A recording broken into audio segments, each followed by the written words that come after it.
Sisaundra Show. It is now time for Just Being Honest. This segment focuses on deep-rooted topics and conversations that we want to unravel and give our perspective and opinion.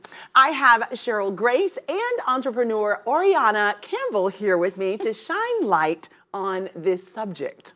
Today's topic is what happens to the friends post-breakup.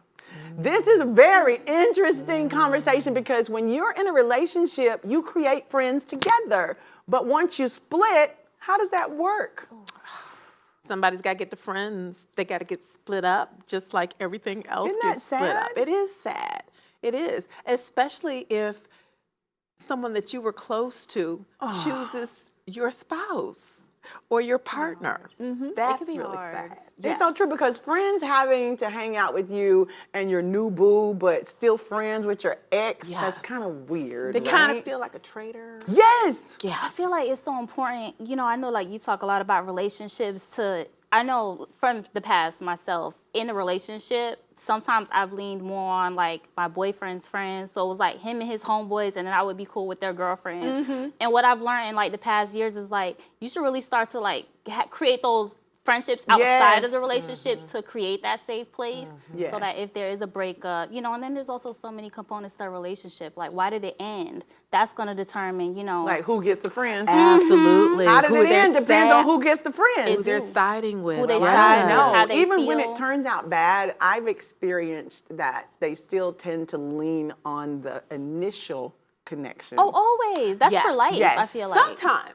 But I've seen where the friends have been the wife's friends, and they went with the husband, and I was like, "Ooh, that's just nasty." They must know something. Whoa. I was gonna say, They must know why did they something. go with the husband? That's interesting. Because you know, to me, it's very interesting. Also, that there's a code. Isn't there a code that every friend has when you're seeing someone? I grew up believing in that code. I think that code has been erased. The code that you don't date anyone that I've dated? Yes. Oh, no, that's Cheryl, the if you girl go out code. with somebody, would you go out with somebody that your friend went out with? No, it's very much still code. It's a code. It's a It's code. not It's like off written, limits. but it's known, right? It's known. It's known between women.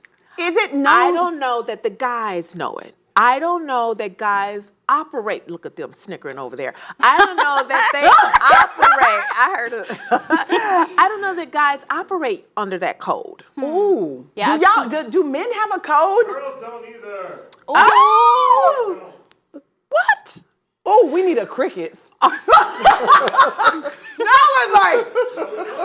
was crickets. We just got the right friends, I guess.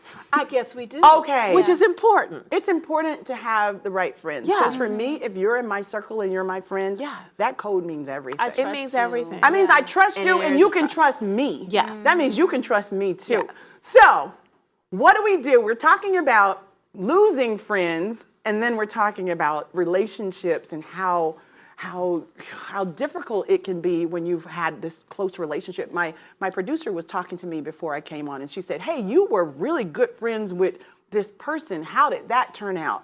And so that's my response to you all is that I lost my best friend in divorce because her husband was best friends with my ex-husband. So then it was just kind of like you build your whole life with all these friends that surround you, and then you do what you said. You have to go out and start making friends that you have, that they're your girlfriends and your male friends. Because my band is not just my band; they're my friends. Yes. I can talk to them. I can go to them, you know, and I trust them. And if I'm gonna go see somebody, I think I'm gonna go talk to them first because they already told me they gotta come through them. That's right. That's what I'm saying. Make sure they tell them first that you're even looking for somebody. Yes. They can help you. But I'm not telling them. I'm not looking for nobody. I'm not looking for nobody, y'all. Right? Not right now. No, not right now. We're too busy. Okay. So, you tell us in your experience, what should one do in that kind of situation? So I think communication is really important. I've already told my husband, not that we're going anywhere. Like I keep telling him, we're white on rice, black on beans.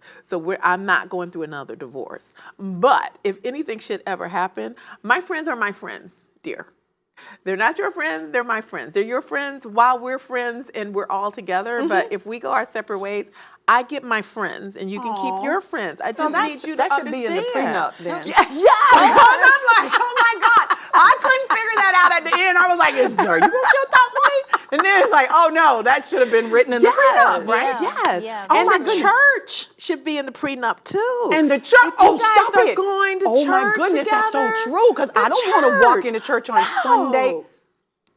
Because I That's know a lot what to you're think praying. about. I know what you should be praying about. Your family you losing at home. Come on now. The church should be part of the And prenup. with that being said, we have a quote for you today. What is that quote, y'all? Hey, the quote is, love isn't about finding the perfect person.